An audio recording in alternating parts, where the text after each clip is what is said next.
Hey movie watchers, welcome to Moon Movie Review and welcome to today's review. If you're new to this channel, here's how this works. I like to talk about my likes, my dislikes, and give you my 4-point rating system, which I like to call the breakdown. My reviews are purely my own thoughts and opinions because I don't really care what Rotten Tomatoes says or care what the early screeners or other reviewers say. All my reviews contain spoilers because I'm going to actually talk about the movie, like with real content, so this is your one and only spoiler warning. And if you're a real movie watcher, go ahead and smash that subscribe button and bang that notification bell. And stick around to the end of this video to see what reviews or discussions that I've got coming out next. Stick around. Okay, movie watchers, let's review. Today's review is Cold Pursuit, starring Liam Neeson, Laura Dern, Tom Bateman, several others, and was directed by Hans Petter Moland. Cold Pursuit is the story of a father who is trying to fairly distribute his own personal brand of justice on a local crime boss for wrongly killing his one and only son. But there are several side plots that actually aren't in the trailer, but are equally enjoyable. Another crime boss gets involved, an up-and-coming police officer is looking for some action, and there's still even more to see. So for me, the movie started off really kind of fast-paced. It's really quick and it gets to the point pretty quickly, which is perfect for this kind of movie.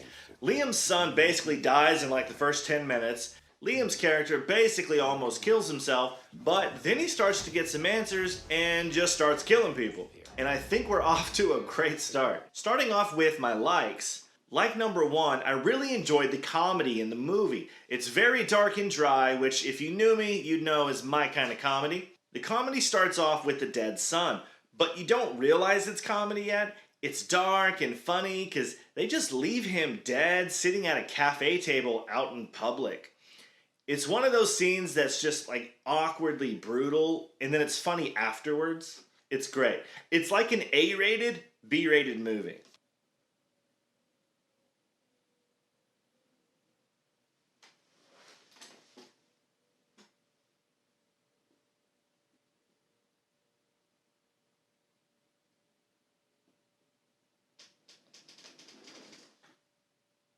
Another thing that I really enjoyed about the movie was how every time someone dies, this little overlay pops up on the screen to indicate their death. They have like a little cross on it, their full name, and then their nickname. And the first one seems a little weird and out of place, but it gets funnier each time. And it really adds this dark criminal vibe to it. It's pretty funny. My favorite thing about the movie is the screenplay. There's so much more going on than the trailer leads you to believe. I think this is great. It's not just your typical revenge type of movie. Most of the movie, nobody has any idea that Liam's character is the guy that's doing all the killing. He accidentally starts a blood for blood feud between the two crime syndicates. And meanwhile, he's just killing everyone, one at a time, and no one is the wiser. There are about 4 or 5 subplots in the movie, which I think are fantastic. You've got the subplot with the police officers, which I think is great. You've got the subplot with the brother and his wife, which ends up being really cool actually. And you've got the subplot with the crime boss's son, who is kind of a boy genius, and he's actually very likable. All in all, it's a full story with a lot going on, and I love a good, deep, dark story. Moving on to my dislikes. As much as I love the screenplay, it has 2 flaws, and they're my only 2 complaints. Laura's character leaves Liam's character without any warning, just out of the blue, and she leaves behind a blank note.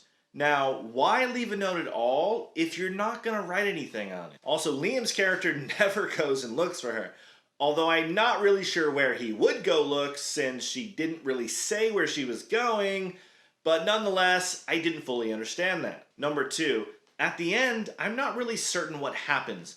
The crime boss of the Native American syndicate and Liam are just kind of driving around in the snowplow for a couple of hours, and I think at least one night. It's kind of awkward, which fits the theme and does add to the humor, but I'm still wondering, did one of them kill the other? Or are they friends now? I'm kind of thinking that maybe they just went back to their normal lives, or at least Liam's character did, but it just kind of leaves you with the question. Okay, movie watchers, here's the breakdown. I'm giving the writing an 8 out of 10. I loved the humor, the main plot, and all of the subplots. It just had those two problems for me. I'm giving the acting an 8 out of 10 as everyone plays their roles pretty well and I really have no complaints here. I'm giving the cinematography a 9 out of 10 as the camera angles and the long awkward moments are fantastic and I think they really added to the experience of watching this movie. I'm giving the directing an 8 out of 10 as I think he did a great job from not giving away too much in the trailer to the overall vibe and really making this film very enjoyable. So overall, Cold Pursuit gets an 8 out of 10 from me. Movie Watcher question, what is your favorite Liam Neeson movie?